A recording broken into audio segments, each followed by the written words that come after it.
Hi guys, welcome back to Planet Mithril. My name is Mithril, and wait, hang on. Is that laughter I can hear? Where's that coming from? Can you guys hear that? Oh, maybe it's coming from today's epic tutorial where I detail my painting process for the Green Goblin.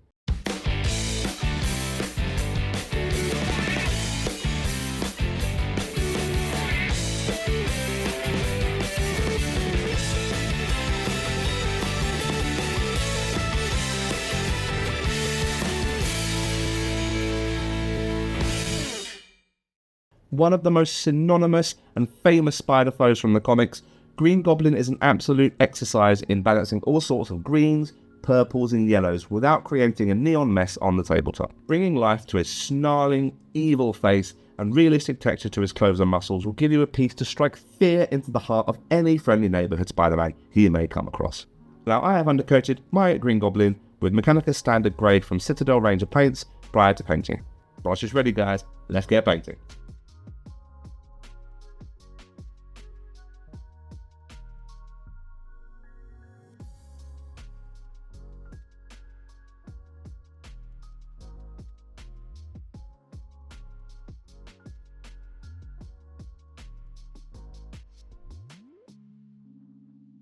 I'm going to be mixing a few different greens together to really nail Gobbo's characteristic skin tone, beginning by base coating all the exposed flesh with a 1-to-1 mix of Ardennes green and green skin flesh. Odd I grant, but it does really work.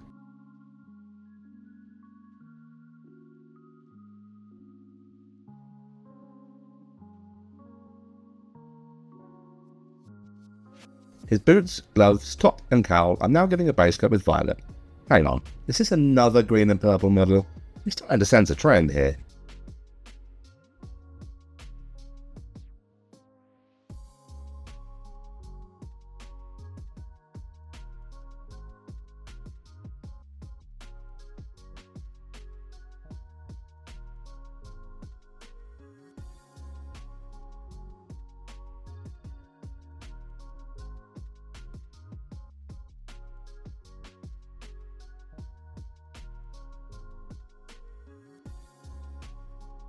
Finally, the main body of his glider is being base coated using Amethyst Alchemy.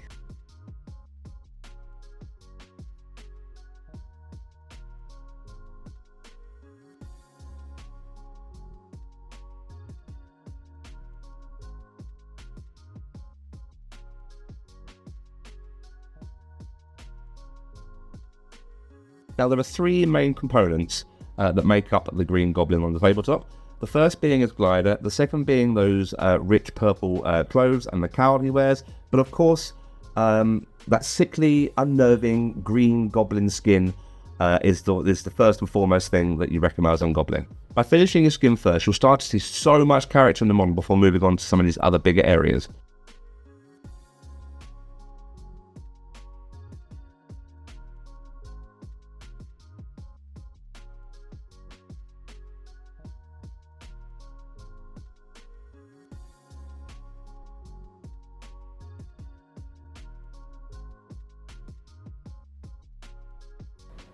I'm applying the manual shades to all the recesses over Goblin Skin using Boreal Green.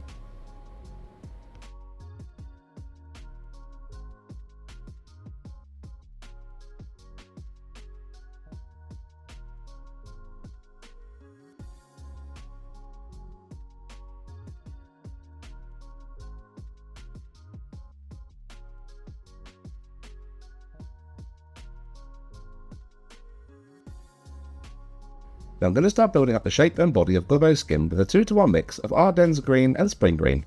You can see here how I'm just trying to block out the basic structure of his muscles and facial details, leaving the boreal shade showing in the recesses as best I can.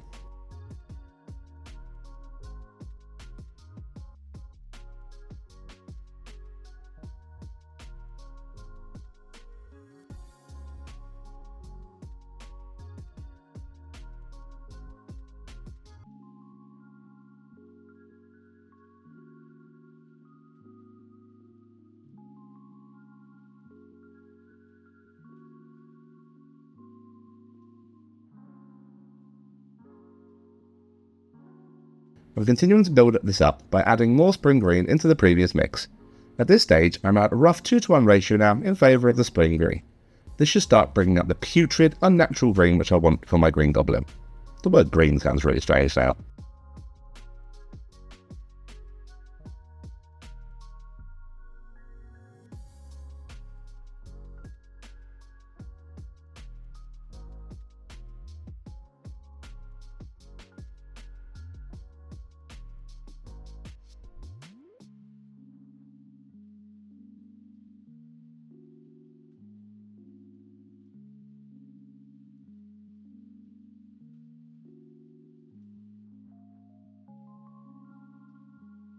Now I'm going to be adding yellows to my previous mix to bring out the upper tones of Goblin Skin.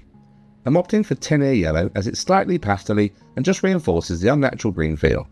You want to just focus here on framing and defining his muscles and body shape and picking out the gnarled expression over his face. His facial details are a lot sharper than his arms and legs, so you want to be a little bit more targeted and precise here.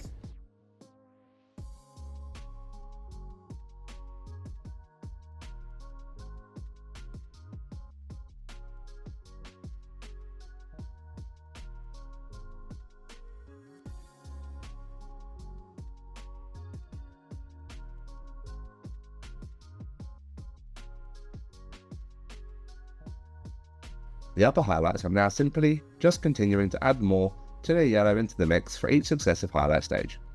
By the time you finish, I would advise you have no more than a 2-to-1 ratio mix of tin yellow to the greens from the layering stages.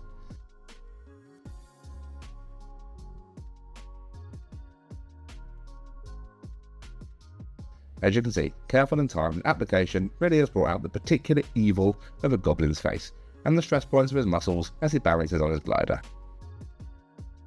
I'm now carefully picking out his eye recesses and teeth using black.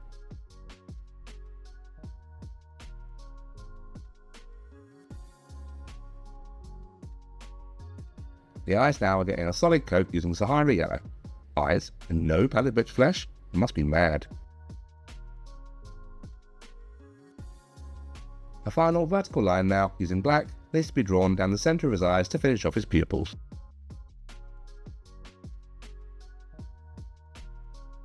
And finally, I'm pinning out his teeth using nacre.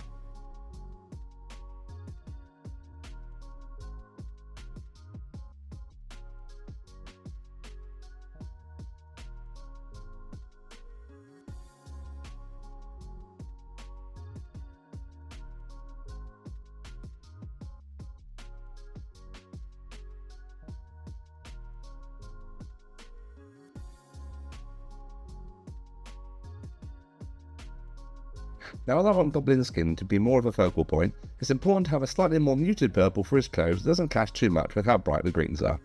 I'm applying a shade to all the purple clothes now using slightly diluted Arbuckle's brown.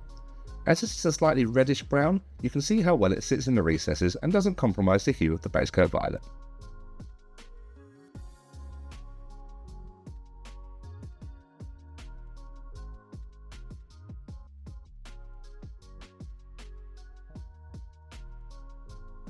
With my shade in place and dry, I'm now applying a blocking layer to all the clothing now using a 1-to-1 mix of violet and sunset purple, leaving the shade showing in all the recesses as best I can.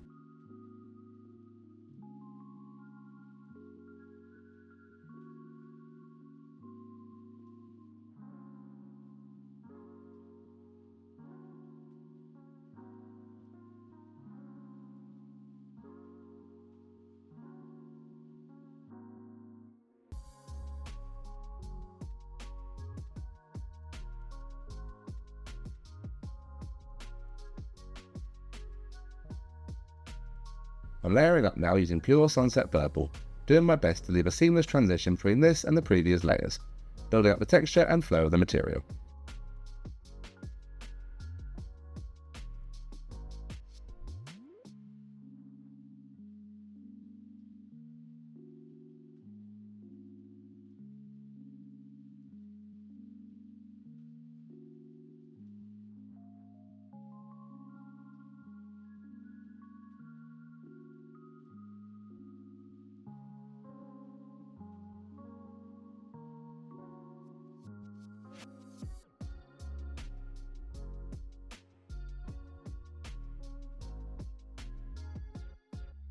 Now again, I'm going to be using yellows to bring up the tone of the purple layers for the next highlights.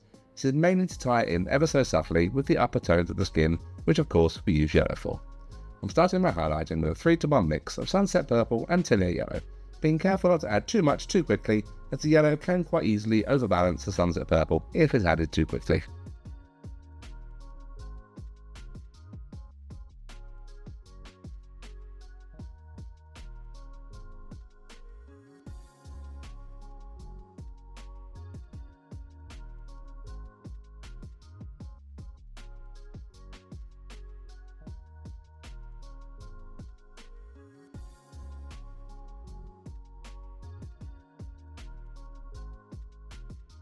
And again, it's as simple as continuing to add more tinea yellow into the mix for the final highlights. How far you push these is completely up to you depending on how bright you want the upper edges to be. I would advise caution though, as at this stage it would be super easy to accidentally mess up the balance between the greens and the purples. Less is more in my experience here.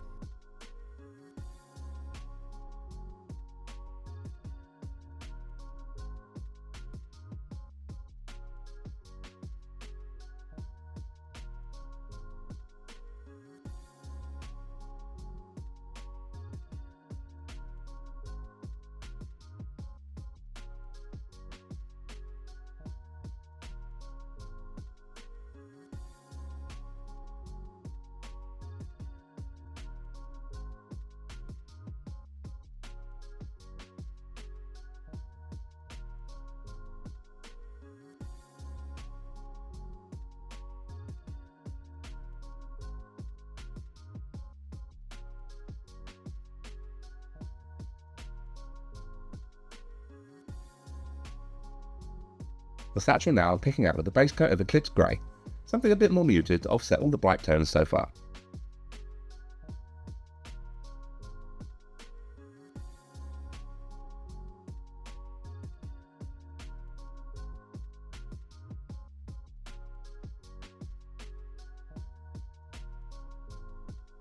Layering this up now with a 3-to-1 mix of Eclipse Grey and Arctic Blue.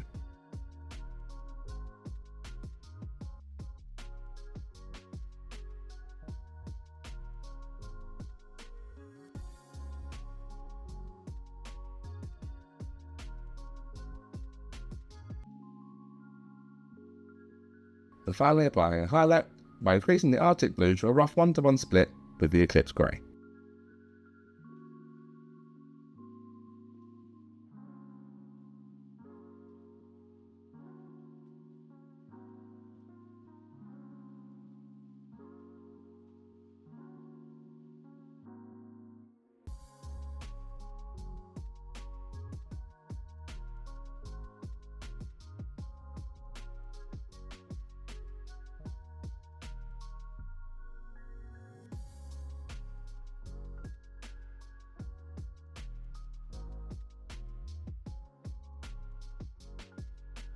The pumpkin bombs I'm now very carefully giving a base coat using orange leather.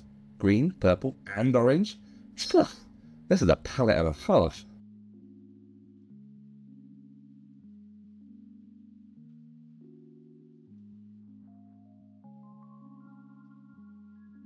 I'm applying a recessed shade to the segmentation of each pumpkin bomb now using red leather, drawing this down the ridges to inlay subtle shade between each segment.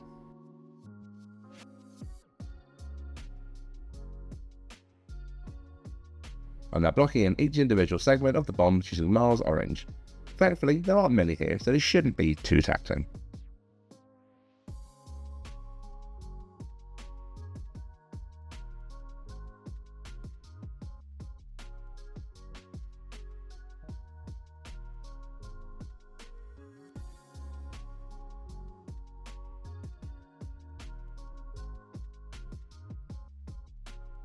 I'm now carefully applying an edge highlight to the edges of each segment using a 1-to-1 mix of Mars Orange and White Sands.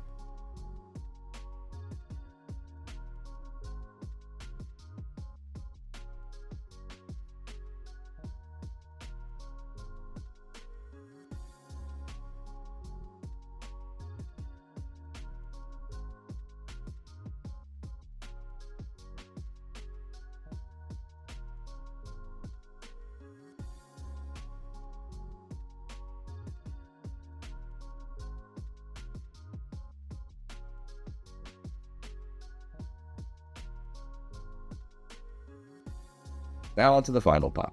The entire glider is getting a shade using diluted Drucci Violet. The slight purpley hue from the amethyst should just help this take a little easier and give a really unique look to the main body of the glider. The important thing is to try and avoid any wash pooling and drying over the large flatter surfaces. The panelling now I'm framing and layering using fresh metal, again letting the slightly pearlescent look of the purple show through, leaving the Drucci in the grooves and picking out any more intricate facets.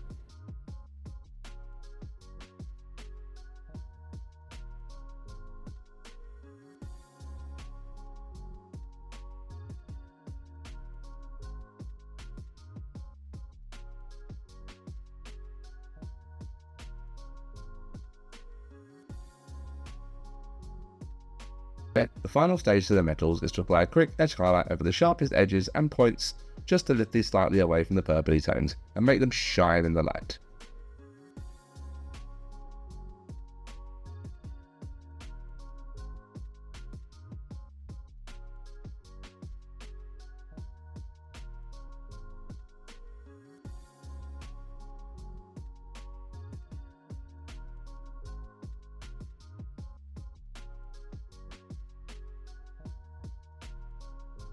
I have a very quick and easy to replicate recipe for just picking out and painting in these plumes and wisps of smoke. Honestly, it feels really weird to be working with such muted tones right at the end after all the bright neon tones we've used on Goblin so far. Any and all of the smoke plumes coming from the jet of the glider and the top of the pumpkin bombs now, and giving a base coat using Rainy Grey. This will probably have to be applied with a few thinner coats to get a smooth finish, working this into all the recesses so as to maintain consistency.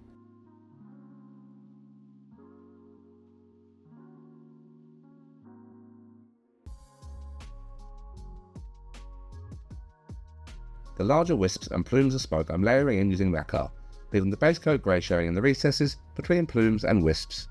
The larger spheres are very well defined, so keeping this in the right places should be super simple.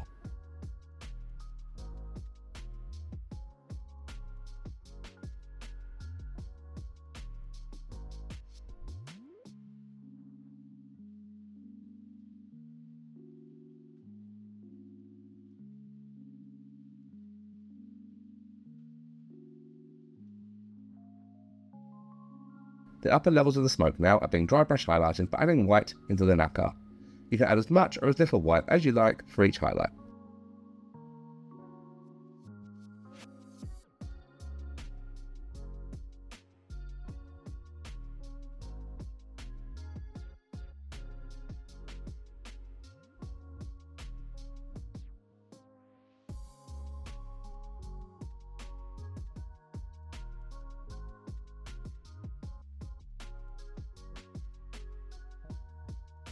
I'm personally working this up to a pure light dry brush of white itself.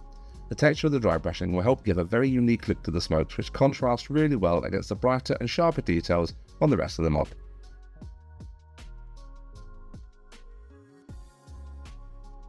There we are. That is Green Goblin finished and ready to swoop around the table hunting down that pesky Spider-Man. I can always hear the maniacal cackling coming from him now. Seriously, can anyone else actually hear that? For tips and methods of basing, please head on over and check out my Star Wars Shatterpoint basing tutorial.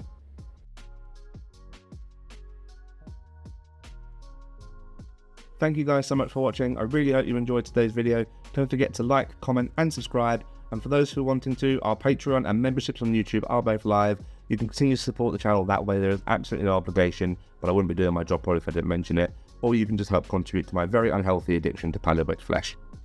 I don't have a problem. At least I don't say it that way. But thank you guys so much for watching. I really hope you enjoyed, and I'll see you in the next video. Take care guys, and happy hobbying. Bye guys.